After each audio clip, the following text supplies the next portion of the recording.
So I said last week was going to be chill simply because not a lot of big stuff was going on, and a lot of people argue with me on that. But I want to say something. Last week, for me specifically, I don't want to say wasn't chill. It was pretty chill, but just Monday. When I record these on Fridays, and they don't really come out till Sunday morning. So there's a little bit of a time gap of my experience of doing things versus the reality. And I will say this. The difference between Mars and Venus being in Capricorn versus in Aquarius was night and day. And Monday had a huge shift. I think it was Monday when Venus or Sunday when Mars and Venus entered Aquarius. It was a really big deal. I definitely felt it. But what I wanted to say was last week didn't have a lot of big transits after that. So even though last week we had Mars and Venus move into Aquarius, we really finished off 4 months of the same thing and we were moving on to something else. Once that happened, not a lot happened and it was kind of chill and consistent, right? Versus this week, let's kind of bring up the transitarium here. So there's a few transits going on this week. They're not the biggest deals ever, but there's something. First thing's going to be Mercury sextile Uranus. I think really the best way to describe that is like a happy accident. Full moon in Virgo. Of course, we're going to get a lot of clarity on things. I'm really excited for this full moon in Virgo. Venus is going to square Uranus, which I think in the geopolitical world is going to be much louder in that arena and not so much, I feel like, in everyone's lives, but we'll get to that. And then by the time we close this week, the sun enters Aries and Mercury is going to conjoin Jupiter. So the sun entering Aries is a really big deal. I think that's really going to change the overall energy of everything. But Mercury conjoining Jupiter is also going to be kind of maybe a little bit overwhelming. Is maybe an appropriate word. But anyway, let's go ahead and just start this week off. On Monday, the big thing on Monday. Oh, well, I should probably show you guys this. On Monday, the only thing we really have got going on is the moon's going to be making that opposition to Mars and Venus early on in the morning. I talked about that on Sunday last week. The moon will make an opposition to Mars and Venus, and then it will eventually make a square to Uranus on Monday. Not a lot going on Pi Day. It's super funny. The years I've been doing these weekly horoscopes, I never mention a holiday. And it's, of course, the one holiday I mention is Pi Day. Like, I care. Anyway, the moon's going to be, of course, going opposite this Mars and Venus in Aquarius. Like I said last week, the moon's going to be in Leo. We're going to be feeling really passionate, really, coming from our hearts. It's going to be opposite Mars and Venus in Aquarius, where there's this sense of, how do you as an individual engage in the collective? Mars and Venus are in Aquarius, where there's this sense of, outcasting, alienation. Aquarius, again, deals with like societies and groups of people, and you're either in or you're out type thing, right? And I think this moon opposite Mars and Venus is really just maybe reevaluating your relationship to that, reevaluating your relationship to being seen. Something I talk a lot about is this is true with the Cancer Capricorn axis, but also with the Leo Aquarius axis. What the feeling of being seen, the feeling of being witnessed versus the things that go unwitnessed, the things that go unseen.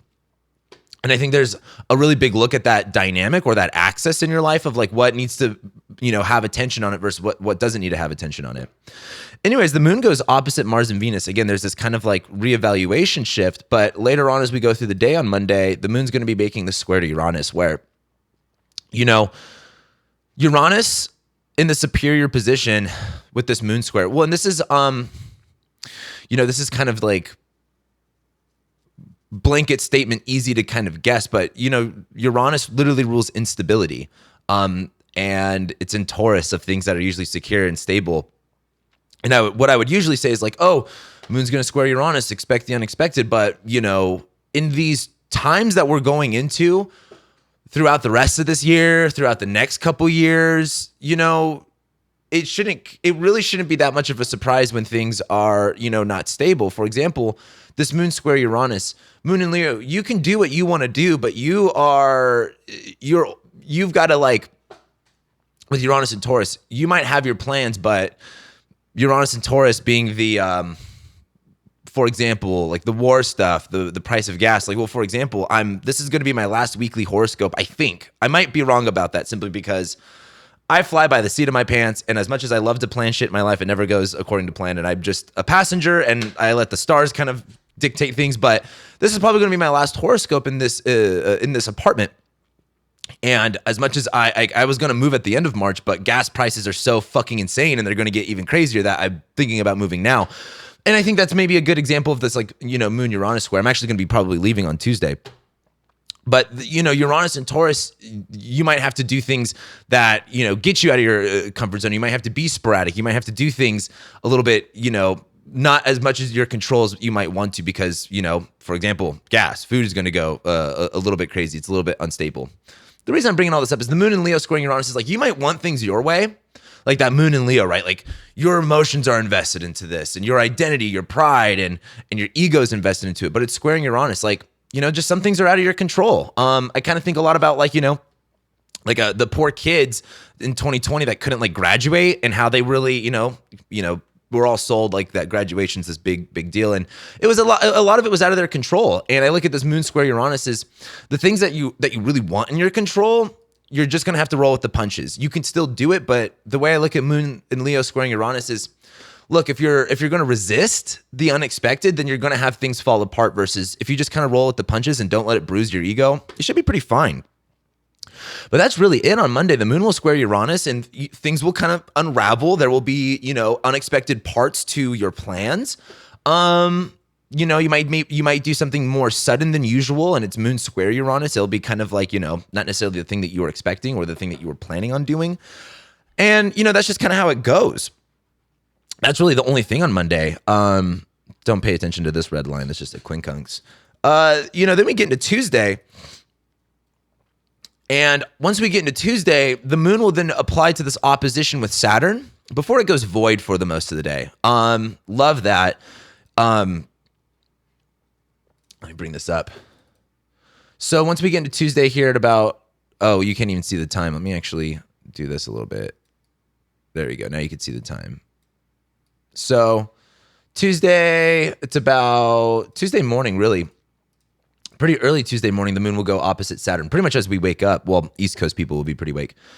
Moon will go opposite Saturn. And again, with Saturn in Aquarius, Saturn rules authority, Saturn rules structure, Saturn rules, the walls, and it's an Aquarius, right? It's mental, it's societal, it's not physical, it's not tangible, it's kind of all encompassing and it's everywhere. And we have Mars and Venus in Aquarius right now. We have Venus being literally besieged by malefics. Mars and Saturn are squeezing together Venus. There's a big Venus sandwich we got going on here. And it's all leading up to the Mars-Saturn conjunction in Aquarius, which will be pretty crazy. But as the Moon goes opposite Saturn, the Moon going opposite Mars and Venus is very like evaluation. Moon in Leo opposite Mars in Aquarius is like, this is what I feel and this is what I believe, so I'm going to fight for this. And Mars in Aquarius is like, and it's like Moon in Leo opposite Mars and Venus in Aquarius is very like, I'm going to fight for you and I'm going to stand up for you and I'm going to do this for you. Or you should do this for us type thing. It's very like Mars and Venus in Aquarius. Well, as you can kind of see, everyone, for whatever reason in this country, I feel as if I remember being a kid. Well, just growing up, I remember learning about the Iraq War. And I remember going, God, how many people, like I couldn't imagine being an adult and being like, yeah, war. Versus as an adult now, I'm like, I literally can't believe how many people are just like, let's go to World War III. And, anyway, this Mars, Venus, and Aquarius stuff, our anger, our passions are so aligned with our values and our wants. Like that Mars, Venus stuff can get really dangerous. As you can see right now, everyone's beating the war drum, which is absolutely insane. I think a lot of people who don't know anything about geopolitics or history should shut up. But this Moon opposition to Mars and Venus will be like really in the like emotional turmoil of it, right? Moon and Leo opposite Mars and Venus, Aquarius is very like fighting with group dynamics. Moon and Leo is like, you should do this for us, or I'm going to fight for you. But then the Moon's going to go opposite Saturn where there is like, there's that's got to stop. Moon and Leo opposite Saturn and Aquarius is, I remember, I'll put it to you this way. I remember one time when I was getting really bullied in high school, I decided to stand up one time for myself to one of my bullies. And I was pissed. I was emotional. I was like, you know what? Fuck this shit. And I turned around and and I fucking stood up, and I got shoved to the ground so hard, so quick. I got bitched out in front of everybody. I got checked so fast. And I look at this moon in Leo. This moon in Leo is going to go opposite Mars and Venus on Monday, right? We're going to be like, this, yeah. And then Tuesday, the moon's going to hit that Saturn, that authority. And it's, you might, just because you feel a certain way doesn't mean shit, really. Like, you can be emotionally invested into something and you can have this narrative of gaslighting yourself. But the second you go against that authority, like this is moon in Leo versus Saturn in Aquarius. Who do you think is going to win? Moon and Leo opposite Saturn and Aquarius too. There's this sense of like, there are times where the individual can overcome the group dynamic, but this is like, Moon and Leo, you as an individual, you as a, single human being going opposite Saturn and Aquarius, like your voice, your feelings aren't going to be as important as the collective or as the group, whether for better or for worse, right? I look at this moon opposite Saturn where there is this kind of like, you're going to have to, reconcile your feelings versus the versus what has to be done, right? You might want things to be a certain way and that might be able to happen, but for right now we're dealing with all this Aquarius stuff. It's very, I don't want to say it's all just about the group dynamic, but Saturn and Aquarius is really going to be like, what are the ideas that hold up society? What are the truths that hold up society? A lot of Aquarius is looking at the spirit of the law versus the letter of the law, right? And this moon in Leo opposite Saturn and Aquarius is, I think, really kind of maybe looking at that idea of the spirit of the law, that idea of like, okay, and this is something that we're going to keep going through as Saturn's in Aquarius. As you could see, society is incredibly divided and incredibly polarized. That's the Aquarius shit right there, putting, a mental wall in between society. And again, this moon in Leo opposite Saturn and Aquarius is very just like, I think, examining that. But there is this, as much as, detachment and separation is just an illusion, right? Like, we all know that we're all connected. We all know that, like, we're all human beings, right? We all share like the collective conscious and things like that. And that stuff that's going to come up with Saturn and Pisces. But I think with this moon in Leo hitting Saturn and Aquarius, I think that wall will be really real. Like, there may not be a physical wall that divides people, but there is a mental one right now. And I think that moon in Leo opposite Saturn and Aquarius, you will hit that. And just look at where that's at in your life. Like, look where that's at in your chart. Like, for me, this is probably the day that I'm going to be moving, because the moon will be void. And, for traveling, I really do like electing like times when the moon's void because nothing will happen. But the moon will go opposite Saturn and this is in my 3rd and my 9th house, writing and publishing, social media and technology. I'm not really sure how this is going to look for me. I know I'll be doing a lot of short distance traveling during this time, and Saturn will be in my 3rd house of short distance travel. And it's probably just gonna be a long drive for me. Moon and Leo opposite Saturn and Aquarius. I'll be by myself thinking about stuff in my head. But I just look at this as you're gonna be hitting some type of a wall. There's gonna be a limit, right? And I think that's gonna be something to reflect on as the moon goes void. Void, of course, moons mean the moon is not gonna make any more aspects before it moves into the next sign. So pretty much we wake up with that moon-Saturn opposition, and then after that, the moon's void all day. I think on Tuesday, there's this really big reflection of like, the moon is our emotions. The moon is what we internalize and what we feel in our gut. And it's Leo, right? This is connected to our heart. This is connected to our soul, that sense of like independence and individuality. And I think as the moon's going through Leo, we're really just going to be like baking in things, right? Like, like before you do something, you have to like adjust your internal monologue, gas yourself up to do a lot, In our internal monologues, we're all the best and we're all the greatest. And I think a lot of Tuesday is you're going to have that moon opposite Saturn and Aquarius. And while there may not necessarily be, what's the best way to put it? Not everyone's going to be on your team, but I think you should be on your team. And I think this moon in Leo opposite Saturn and Aquarius, we're also building up for a full moon, right? So I think this is, as the light is increasing and things are becoming more clear and that moon hits Saturn, right? Like if we were going towards a new moon and the light was decreasing and the moon was going opposite Saturn, this would be like like you're going to hit a wall and you're going to have to shut the fuck up, versus this is the light increasing and the moon's going opposite Saturn, where this is like, you're still going to hit that wall, but you're not going to feel like, cowardly lion. You're going to feel like, king of the pride lion type stuff. So The moon will go void, and then the moon enters Virgo later on that evening. Later on, going into the night. And we start the full moon. Full moon in Virgo.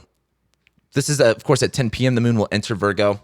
And the big thing here is, well, what's fun about, I think, astrology is sometimes, especially with like lunations, we really just focus on like the exact moment of when it happens versus it's really like, for example, the sun is at the end degrees of Pisces. The moon enters Virgo Tuesday night, but the full moon technically doesn't happen until Thursday, as you see. So that's like a 3-day period of building up to the exact full moon. So, whoops, wrong button. Tuesday night, all day Wednesday, all day Thursday, all full moon energy, essentially, once the moon goes into Virgo. And I kind of like, if you've watched me for a while, I usually like don't like Pisces, like the archetype, but I do really enjoy the full moon or the lunations, especially like with Pisces and Virgo, because for every action, there is an equal and opposite reaction. That's physics. That's the law of nature. We know this. And I love that when it comes to full moons and new moons, where it's like, we might be doing all this Pisces stuff and it's weird and it's confusing, and this is something I've talked about too in a lot of my horoscopes of Pisces and Virgo is kind of like the difference between, knowing what with music, right? Maybe knowing a certain riff or certain chords, but then Pisces is like the art of blending it all together. And Pisces season is like this time of like throwing things at the wall and seeing what sticks. But that full moon in Virgo is like something sticks, and then all of a sudden, like if you're an artist, I deal with this all the time as a musician. It's like you'll have a bunch of ideas and you're not really sure, but then you kind of try something new and try something really abstract, and then all of a sudden it's like you just know exactly how to order your song the way that you want to. All of a sudden, everything just starts writing itself, essentially, or draw. I'm assuming as an artist, things can just kind of make themselves sometimes from your head. That's the big Pisces Virgo axis here. And so this is like a 3-day period in which, well, this is why I'm saying this.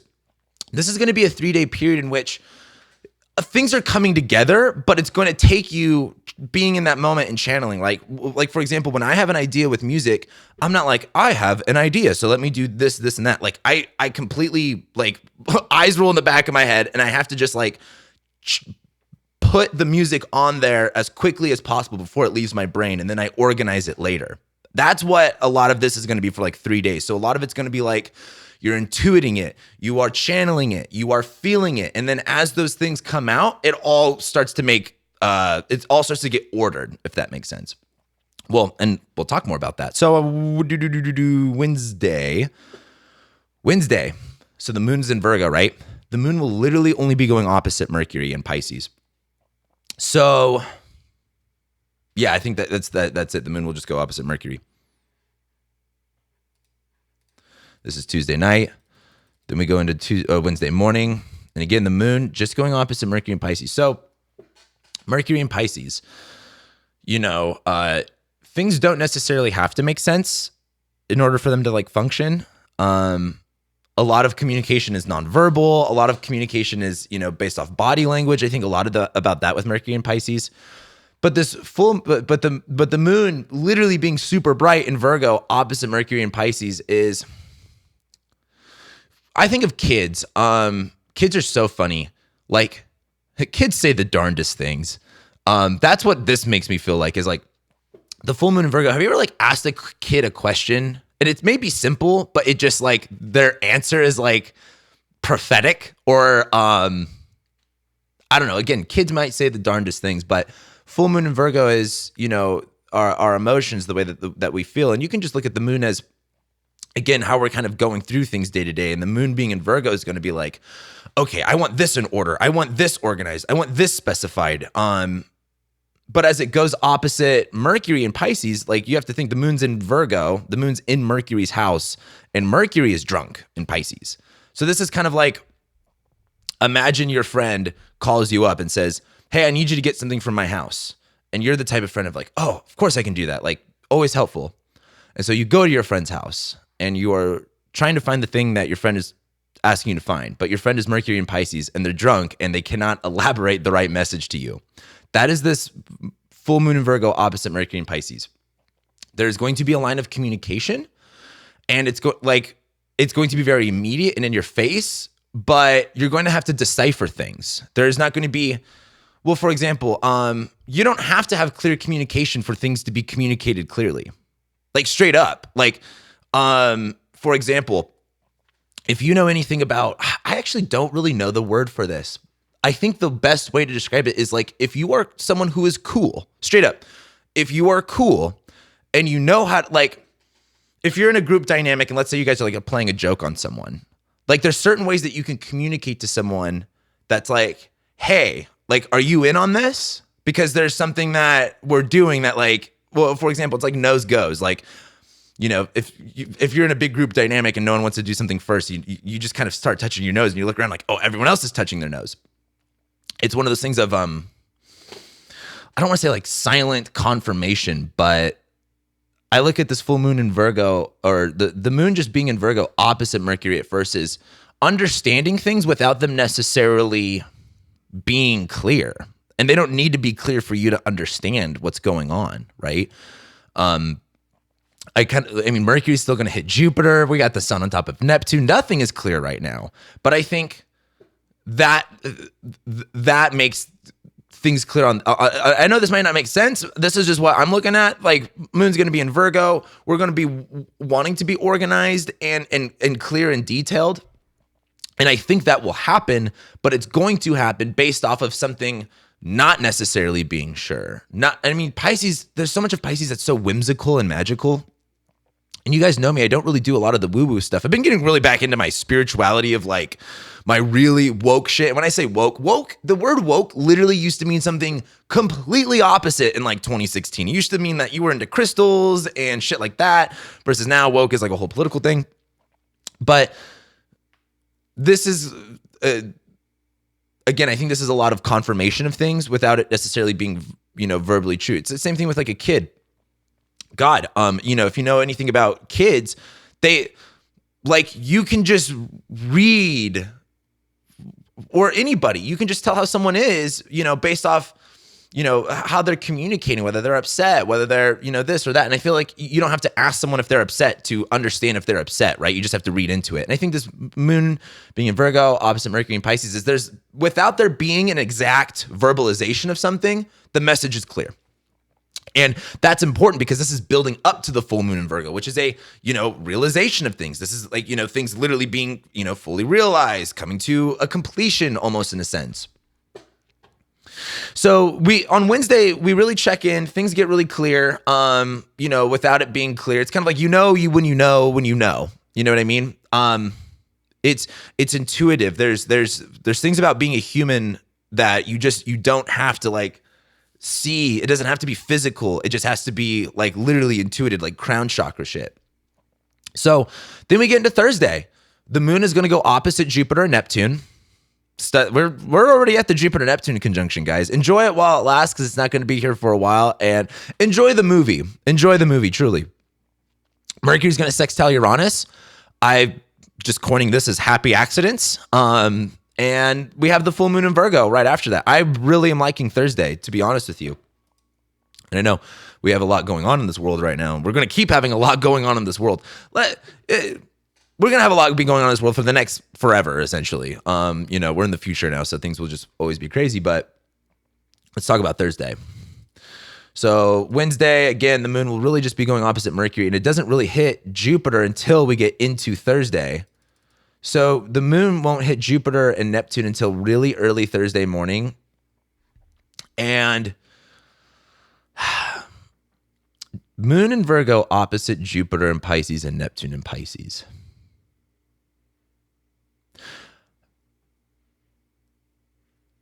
I feel like, I really can't think of a better way to put this, but like being a musician and like, think of like playing live. For example, when you're in the moment, you don't really I wish I could articulate this better, but Mercury's in Pisces, so I'm just thinking of images. But when you are focused, when you're playing live music, a lot of live music is performance. It really is. And if you are really there's two ways to, I feel like, do music. And there's the time where you're you're focusing on the detail and trying to get everything really right, and it takes a lot of practice. But then there's times where you're just channeling it. Like, for example, drumming, like, cause I'm a drummer, so I could think and speak in terms of this probably a lot better. There's times where I'm drumming where I'm really thinking of like a certain rhythm or a certain time signature, and it kind of takes a while. But then once I kind of get it on lock, and if I'm kind of performing it, I'm not even thinking about it. Like, I'm just like, my eyes are closed. Like, I can mostly play drums with my eyes closed. I feel like that's the thing that most drummers or even musicians can do. You could just play your instrument with your eyes closed. You're supposed to feel it, right? And I look at the moon being in Virgo opposite this Jupiter Neptune is kind of like, there is the level of, for example, when you are building, let's say IKEA furniture, because maybe IKEA furniture is really good. You can like look at the directions and be like, huh? And look at all the pieces and be like, what? But it's just, but if you just follow the fucking directions, like it'll come together. If you just trust the process and you don't really question the process, and not to say not to question things, but it's like Jupiter, Neptune, and Pisces. It's one of those things where you have to be in the moment to feel it. You have to, with the moon in Virgo, this is why I kind of brought up the performance thing, is in order to, I guess with, I don't know, in order to really play something, you have to like really perform it rather than like, well, there's people that really focus on the specific parts of their art or their music, and there's a time and place for that, but then there's a time and place for like just being the art, just being the music, and just letting that be expressed. And this is again one of those kind of moments. Moon will go opposite Jupiter and Pisces, where it's like okay, all of this is coming together. Now it's time to have some fun. Like for example, if you're a musician who performs, there's all of this stress leading up to the performance, right? You got to get there. You got to get to the venue. You got to set up. You got to be specific. But then once it's performance time, like you're channeling, like, and you're just having fun. You're just in that moment, and all of those pieces come together. That's what this is. A lot of pieces are coming together. Now the moon's going to go opposite Jupiter, then it's going to go opposite Neptune. So maybe a good way to look at this is like a first time. This is like a first performance. It's very euphoric. It's very larger than life. Jupiter conjoining Neptune. It's very romanticized. It's very like, whoa, what's going on here? It's very idealized. And the thing I've been saying, we're eventually going to have this Mars retrograde in a little while. I don't know if you guys know this. I think I said this in the last week, but I also talk for a living, so I repeat myself a lot, and I don't always know what I tell people. We're going to have Mars in Gemini for 8 months. 8 months, we're going to have Mars in Gemini. Mars is typically only in a sign for a couple weeks. Mars will be in Gemini for 8 months. That's a long time. And so that Mars and Gemini transit will really kind of, I don't want to say like make things bad, but we're really like being sold something right now with this Jupiter, Neptune, and Pisces. We're really being gaslit. Again, get off the media stuff, especially right now, because they all just want, a forever war in World War III.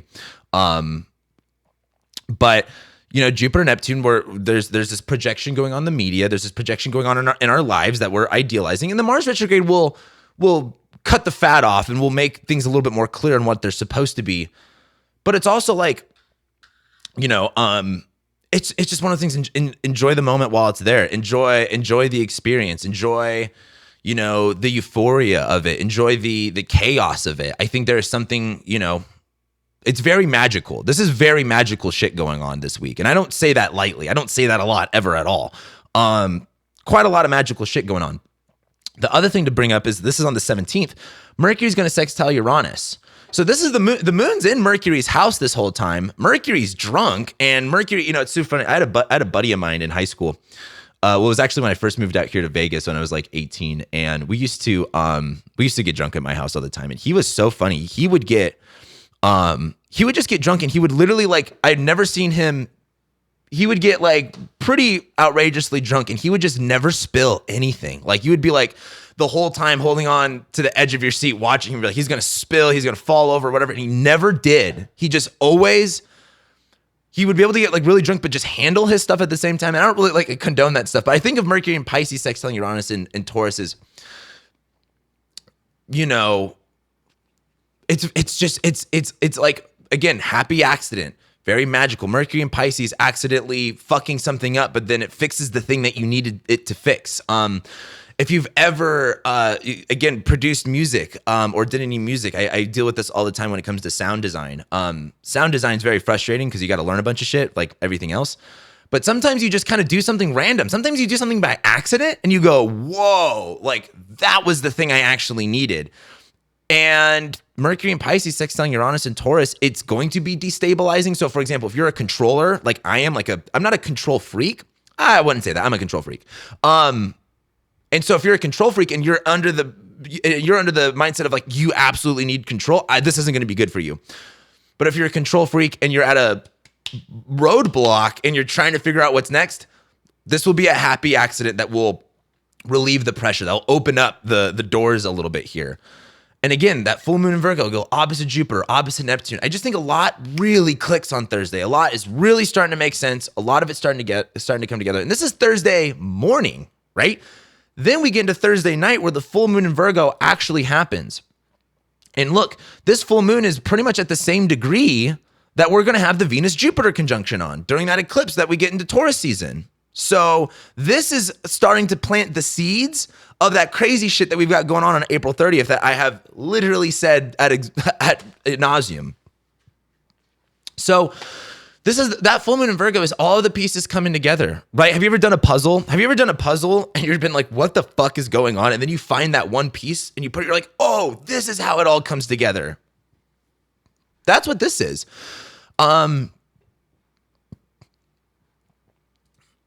A lot of it is getting out of your own head. A lot of it's getting out of your own mind. A lot of it is creativity. A lot of it is, being in that moment, literally getting out of your head, not listening to the rules of things. Like rules are meant to be broken. I'm a Saturn in Aries on the South Node. I'm not a good person of like listening. Don't come to me for like advice of like the rules and authorities because I'll tell you to not listen to that shit. But their rules are meant to be broken. Some rules are. And I look at this Pisces stuff as it's kind of like, if you are under the mindset that like the Capricorn and Aquarius mindset, oh, like we got to follow the rules. The Pisces shit, it's not really afraid to question that. The Pisces isn't necessarily afraid. Pisces looks at walls as permeable. I think I mentioned this last week, but I say a lot of the same stuff. So again, I don't know what I say and what I don't. Saturn and Pisces. Saturn's about walls. And when Saturn goes into Pisces, the next 3 years of Saturn and Pisces, the big things in this country are going to be like immigration. And well, again, we had Saturn and Capricorn where it was like, let's build the wall. And then Saturn and Aquarius is like, let's divide society. Saturn and Pisces is, we need to have boundaries and walls on things, but I think of a cell wall. There has to be permeability. What a cell wall does is it deciphers and figures out what, proteins or acids do I let into the cell and which ones do I expel. And it takes, what I love about a cell membrane, I love the word membrane too for Saturn and Pisces. It's a physical structure that divides and creates a barrier, but it's permeable, right? Literally made out of like fat. And so like things have to be like, for example, with Saturn and Aquarius, let's say, COVID never ended and they still did, the vaccine passports and there was still, a bunch of division. At some point, there's going to be this integration, right? One of Jupiter's and Pisces' main significations is integration. And so, well, again, it's one of those things where the walls, the structure of things, there's permeability to it. There is, for example, you can wall off a whole country, but they're still going to need to bring foods and goods in, right? And so that's the kind of Pisces thing is, sure, we can have these rules or these structures of these authorities, but at the end of the day, there has to be exceptions and there has to be, it's a little bit more nuanced and complicated than that. So I look at this full moon in Virgo as kind of like, if you are looking to change something, integrate something, permeate something, I think this is it here. This is realizing, for example, if you want to permeate a wall, let's say you're locked out of something. Well, here's a better analogy.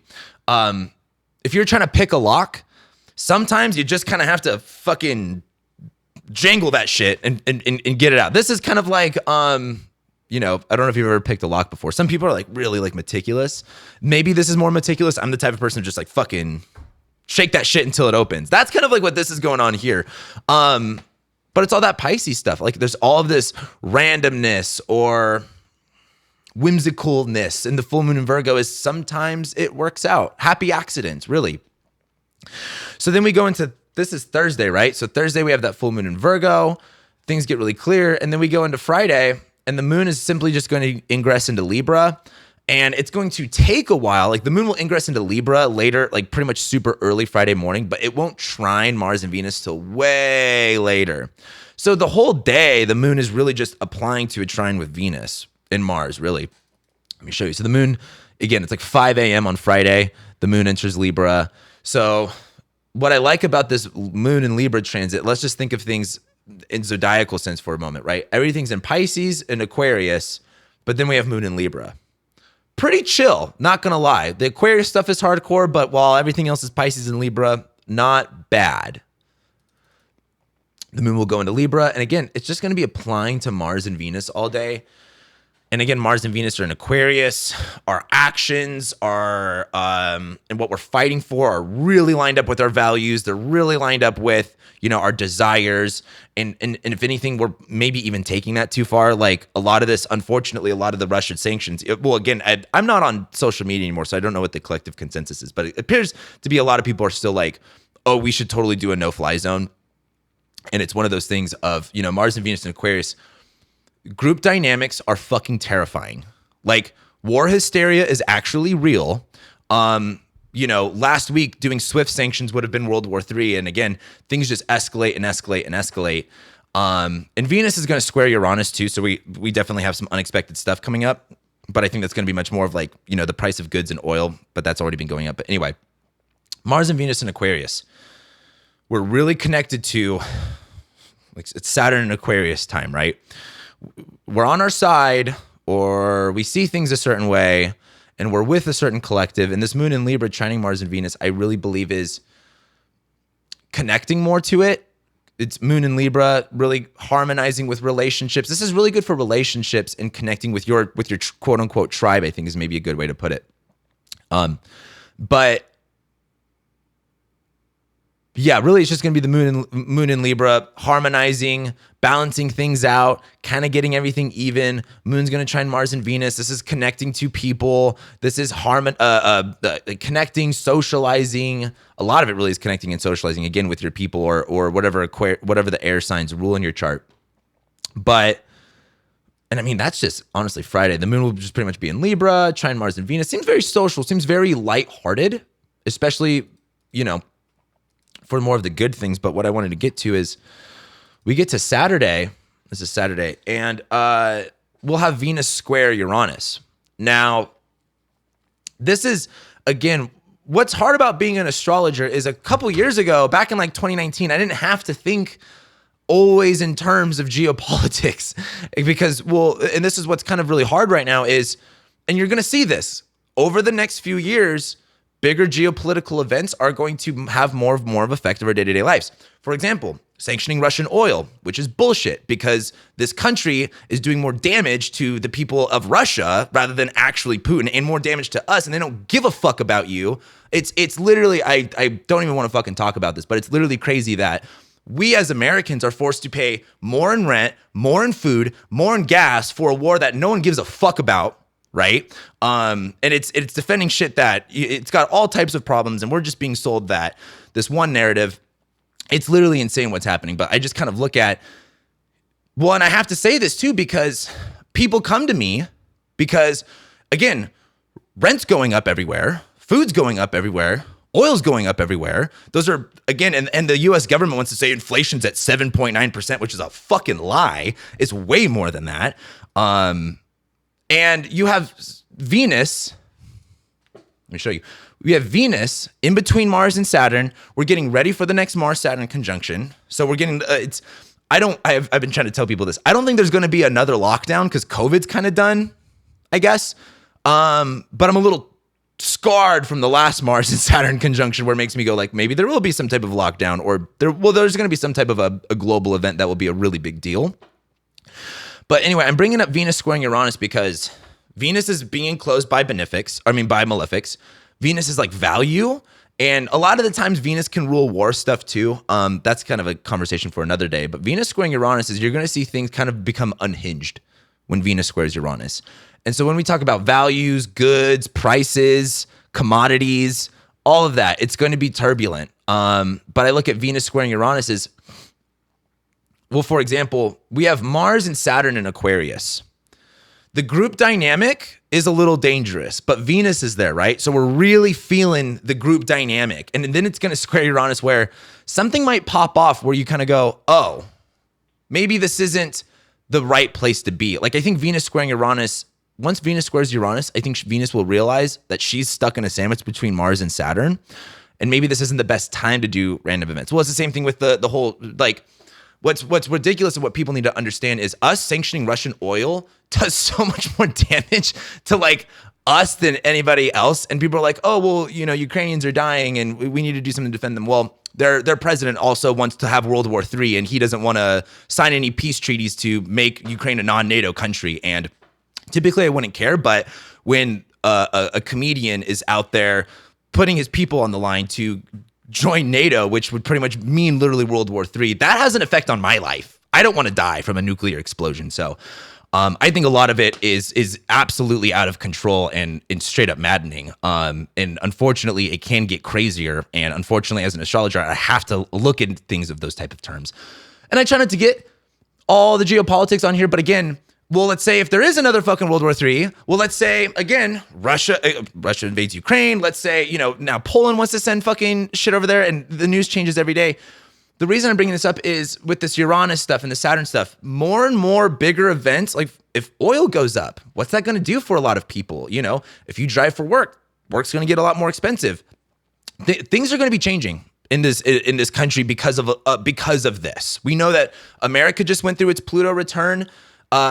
We used economic sanctions as a weapon, and I think that was going to be to our detriment. I think that is only going to hurt us in the long run because we do not have the hegemony that we used to.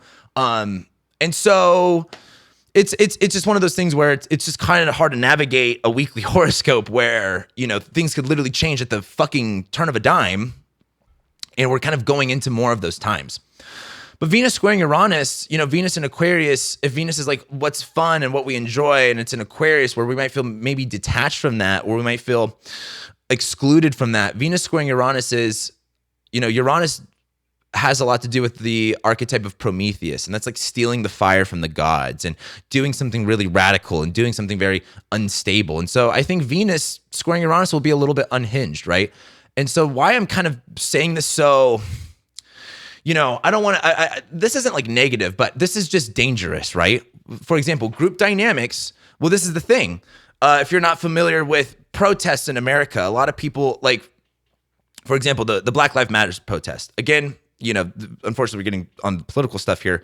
Regardless of what your feelings are about that, there was proven that they put out bricks like in the streets, like they were just like a pallet of bricks for people, and then they put out empty cop cars because they wanted people to take the bricks and destroy the cities. They wanted people to light up the cop cars. They incentivized that, right? It's all psyop, right? It's all this, but the group dynamic can get so dangerous so fast that I look at this Mars, Venus, and Aquarius, and Venus squaring Uranus is like, all of a sudden we're going to do this. All of a sudden, the group dynamic shifts into this. And there's going to be this level of instability here. What I would look for is, well, for example, to not look at this through a world event lens, looking at a personal lens. Like for me, Venus rules my 6th house of schedule, and my 3rd house and my Saturn, the Aquarius thing, rules my 3rd house too of schedule. Pretty much my schedule is going to be, I just know on Saturday I'm going to have plans and they're not going to go according to plan. And so I would expect with Saturday, with Venus squaring Uranus, you might want something, but something's going to happen that may not let you have that. And I think what's important here is to not let, like Mars on top of Venus is just because you want it, like how bad do you really want it? This is just a really good time to not like make random decisions. Don't make random sudden decisions, I think, with Mars and Venus squaring Uranus. Doesn't necessarily look the best. But as Venus squares Uranus, I look at this more of a geopolitical thing. Like the commodities, the food stuff. I mean, this is all of that. Mars, Venus, and Saturn and Aquarius is kind of all of course. Well, and again, what's hard is, there's going to be people that watch this. They're like, Cameron, stop talking about the politics. But unfortunately, like, this is what people don't understand about being an astrologer. People come to me when they can't pay their bills, when all of a sudden, oil is now, $2 or $3 more a gallon of gas, and rent's gone up, in extreme proportions. I think some of the statistics were like rent was gone up 30 to 40%, food's gone up 30 to 40%. People come to astrologers to ask why the fuck is the world the way that it is. So I'm sorry if, you're one of those people that are watching, they're like, Cameron, stop talking about politics. It's like, well, this shit's affecting people and they come to me. So I have to talk about this with shit. So anyway, just expect things to be, look, we're building up for Mars and Saturn conjoining in Aquarius, and it's not going to be good. It really isn't. Don't expect things to get better with this Ukraine situation or this Russia situation. Like, let's pray to God it solves itself out and we don't instigate it anymore. Let's pray to God that some leader in this country actually does something for me and you, because they all just want a war to benefit, the military industrial complex. But, it's we'll put sanctions on Russian oil, but heaven forbid we drill more oil. Or I even saw someone talk about economic stimulus, like a stimulus check for the price of gas and food, but they won't do that for you. They're much more concerned about going to war with Russia because they've wanted this forever. They've wanted a war with Russia forever. So we're going to do that instead. Again, I'm sorry if this pisses people off, but it's insane what's going on right now. And the astrology just makes it very clear what's going on right now. So anyway, Venus will square Uranus. I'm going to expect this will be much more in the pricing of things. But we'll end up seeing about that. Moon on that Saturday is going to end up trining Saturn too. So there is, Moon in Libra. We're building harmony. We're trying to find the balance and everything. And it's trining Saturn. So there is this kind of constructive things maybe getting a little bit more not so, well, Venus squaring Uranus is like instability, but Moon in Libra trining Saturn Aquarius is stability. What I would almost say is, well, again, group dynamics can get really dangerous really fast. And the Moon in Libra trining Saturn is, you think there's a lot of harmony in the group dynamic. And because of that, that leads to Venus squaring Uranus of decisions that lead to instability. And again, Mars is backing up Venus. Mars is gaslighting Venus of like, yeah, Venus, you do want this. Yeah, Venus, this is what you're about. And Mars is just stirring up the pot. So anyway, Saturday will be kind of unhinged, but again, it's the moon trining all of this stuff too. So it's not like you're going to it won't be like bad. It's just going to be unhinged. It's going to be a little chaotic. So, but what else is fucking new in this year? In 2022 and 2020, I almost said 2023. Everything's crazy nowadays.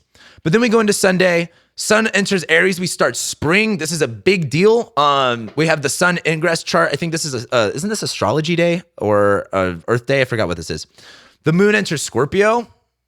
As the same day that the Sun enters Aries, all of a sudden Mars energy comes out of nowhere, and then Mercury conjoins Jupiter. So let's just go kind of hour by hour here, I guess. We'll go into Sunday. This is Saturday night. We get into Sunday. This whole time, well, really, the moon will square Pluto. And then it's like the moon enters Scorpio, Sun enters Aries, almost at the exact same time, about 9 a.m. There is a energy shift on Sunday. When you're watching this next horoscope, Sun in Aries, it's springtime. This is the sun.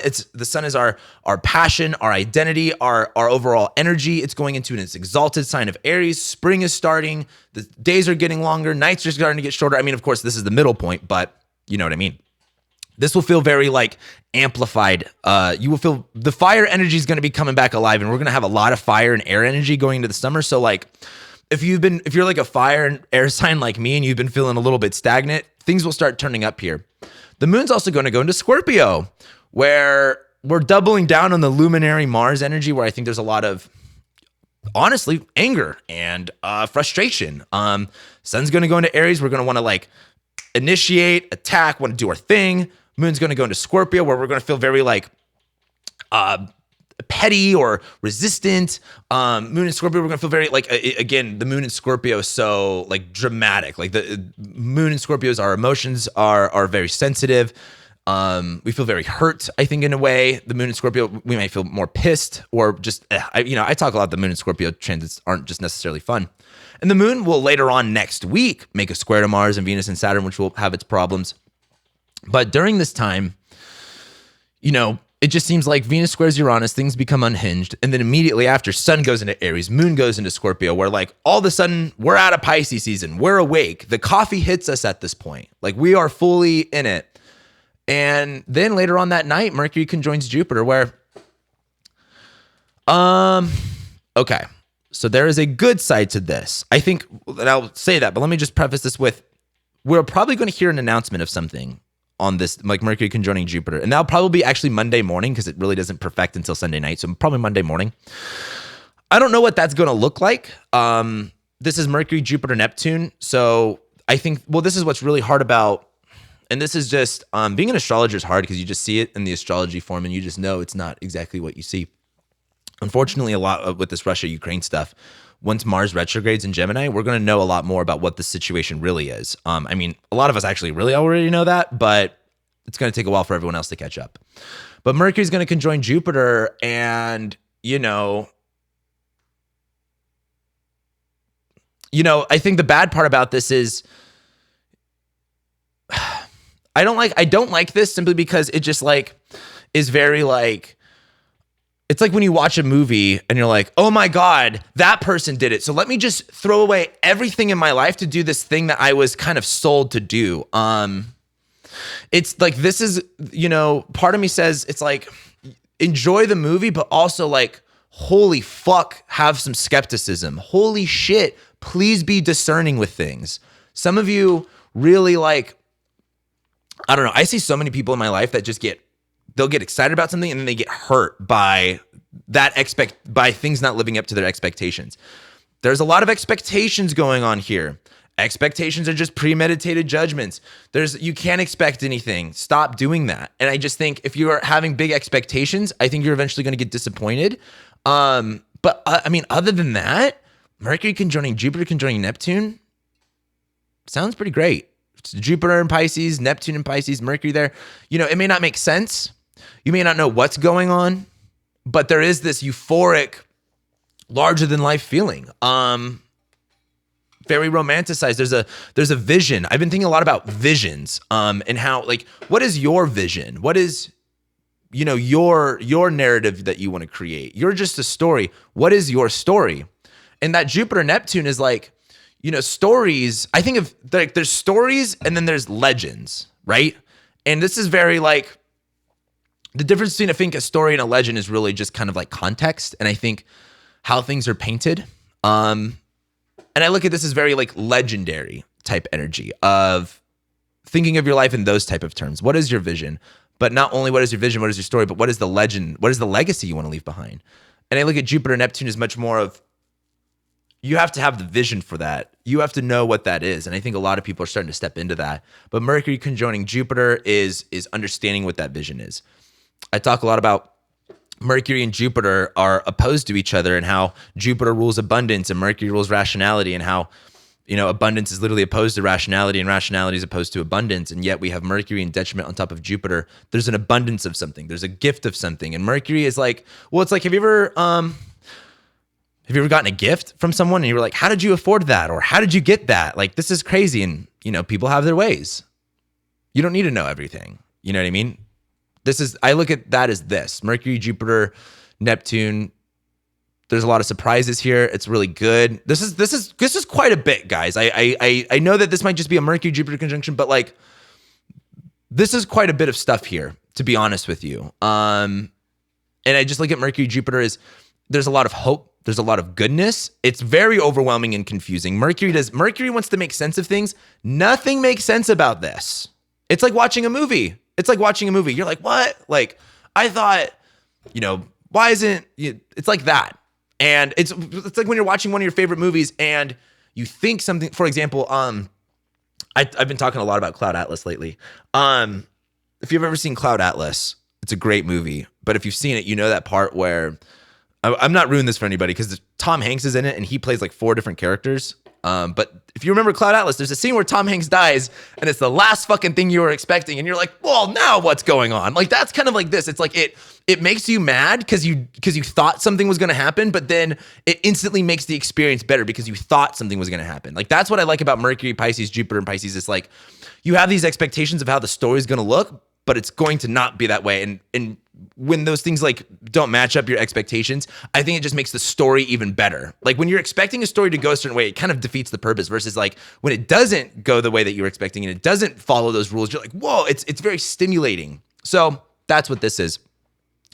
And that's Mercury conjoining Jupiter. That's how we start Aries season. It's like, I mean, this is also the sun. This is the Aries ingress chart, which is, pretty much how we start the new year when it comes to astrology. This is like the new year chart. And Mercury conjoining Jupiter, I think it's going to be a confusing year. This tells me it's going to be a very confusing year. Also, won't be all bad. It's Mercury, Jupiter, Neptune. But I would say a lot of this year is not going to be making sense. Mercury, Jupiter, Neptune, a lot of dissolving of ideas, a lot of dissolving of beliefs, a lot of dissolving of, a lot of stuff. It's an interesting time. And this is only going to build more and more up as we get to the Jupiter, Neptune conjunction, the Venus, Jupiter, Neptune conjunction on that eclipse. And then once we have Mars, Neptune, and then we'll have Mars, Jupiter, where then this is the first pass of everything that I've talked about in my year ahead horoscopes. This is the first initial seed planting. And then April will bring a little bit more fruits to bear. And then June is really where we're, eating the fruit. So, that's what I have to say about this. Anyway, let's talk about next week. Oh, wow, this went a little bit longer than I expected. But I keep saying that every week. Anyway, next week, Mars is going to square Uranus. Not looking forward to that. Mercury is going to conjoin Neptune. Nothing makes sense still. And then Mercury enters Aries, which is actually really exciting because thank God Mercury is only going to be in Pisces for like 2 weeks.